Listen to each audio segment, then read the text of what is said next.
ఈ పిల్లి చూసుకోకుండా కార్ కింద పడి చనిపోతుంది.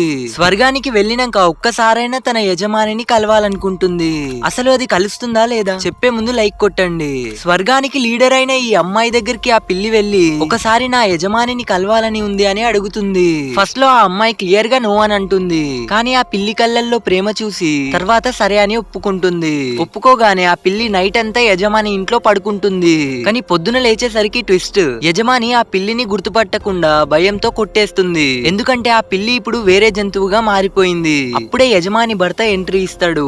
ఆ పిల్లి తనని చూడగానే ప్రేమతో ఎగురుతుంది. కానీ అతను అది జంతువు అని భయపడి వెంటనే పక్కకి జరుగుతాడు. ఆ ఒక్క సెకండ్ లో పిల్లి హై వోల్టేజ్ ఫెన్స్ కి తగిలి అక్కడే చనిపోతుంది. చనిపోయి మళ్ళీ ఆ పిల్లి ఒక ఎలుకలా జన్మిస్తుంది. కానీ దురదృష్టవశాత్తు ఒక కొంగ దాన్ని తినేస్తుంది. మళ్ళీ జన్మిస్తుంది, అది కూడా ఒక బొద్దింకలా. బట్ యజమాని చూసుకోకుండా తొక్కేస్తుంది. ఇలా ఛాన్స్ తీసుకున్న ప్రతిసారి మరణమే ఎదురవుతుంది.